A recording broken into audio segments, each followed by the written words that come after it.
contarles la historia de hoy, nos remontaremos al siglo XVII, específicamente al año 1674.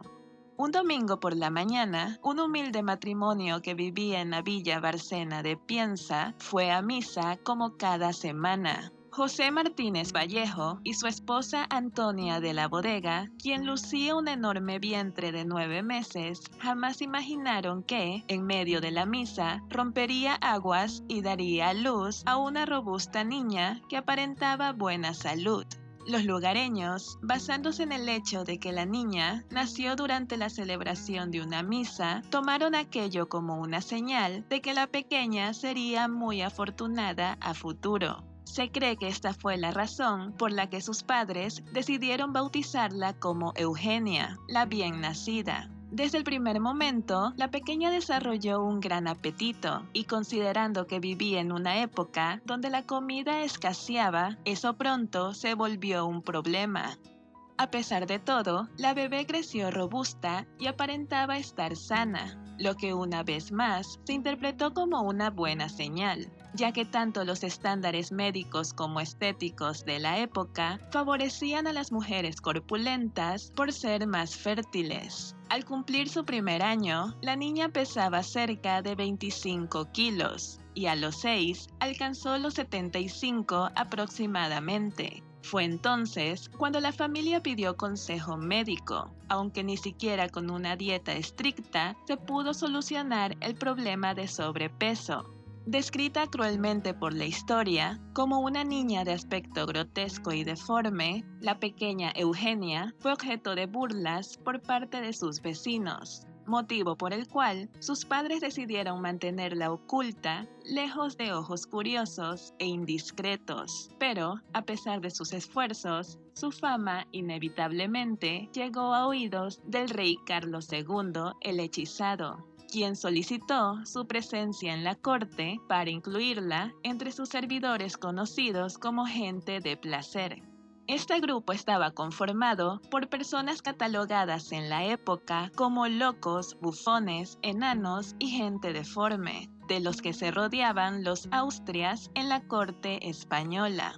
La misión de estos personajes era acabar con las penas de los reyes y los nobles. Entre 1563 y 1700 hubo más de 120 de estos especialistas en barrer la melancolía de la corte, aunque solo una veintena de ellos fueron retratados, y en esa lista se encuentra la pequeña Eugenia, quien fue retratada por el artista Juan Cerreño de Miranda en los famosos cuadros titulados La monstrua vestida y La monstrua desnuda. A pesar de que la gente de placer servía en palacio, estos no estaban incluidos en ninguna nómina, ya que vivían de la generosidad y los obsequios de los señores, por lo que es muy difícil conocer más detalles sobre sus vidas, e incluso algunos que dejaron una huella importante en el arte, al ser retratados en su época, hoy en día son personajes anónimos, sin nombre ni historia. Cuando Eugenia llegó a la corte, el sastre real no tardó en hacerle un vestido de gala para ser presentada ante el rey. La pequeña tenía 6 años cuando fue apodada como la monstrua. El rey quedó encantado con su apariencia y no tardó en exhibirla en las fiestas palaciegas, donde fue todo un éxito, pues las damas querían retratarse a su lado para comparar la finura de sus talles con los de la niña. Según la descripción que Juan Cabezas, cronista de la época, hizo sobre ella, Eugenia era blanca, de rostro grande, la cabeza, rostro y cuello y demás facciones suyas eran del tamaño de 2 cabezas de hombre. Él mencionó que su vientre era tan descomunal como el de una mujer a punto de parir, entre otras comparaciones que la deshumanizaban.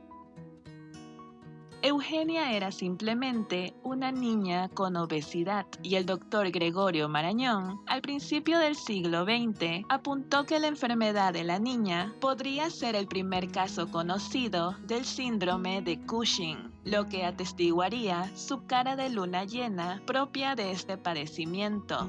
No obstante, estudios posteriores asocian su aspecto obeso al síndrome de Prader-Willi, ya que tanto lo descrito sobre ella como las características que pueden deducirse de los retratos coinciden con el síndrome. Varios fueron los doctores que propusieron sus propias hipótesis sobre la enfermedad que padecía Eugenia, basándose en los retratos y las descripciones que se le realizaron en vida. Eugenia Martínez Vallejo falleció en 1699 a la edad de 25 años por problemas derivados de la obesidad mórbida que padecía. Como dato curioso relacionado con Eugenia, la ciudad de Avilés rindió homenaje a Carreño de Miranda con la reproducción en bronce de uno de sus personajes más famosos, la monstrua vestida. Se trata de una escultura situada en el barrio marinero de Sabugo desde 1997. La estatua cuenta con un pequeño detalle que no estaba en el retrato original. Se trata de un pequeño ratoncillo a los pies de la niña. El escultor añadió este detalle porque un ratoncillo correteaba por su estudio mientras estaba realizando la escultura. Y hasta aquí el video de hoy. Si la información les fue de utilidad, no duden en darle un pulgar arriba para que más personas den con este video. Muchas gracias de antemano y los espero en una próxima ocasión.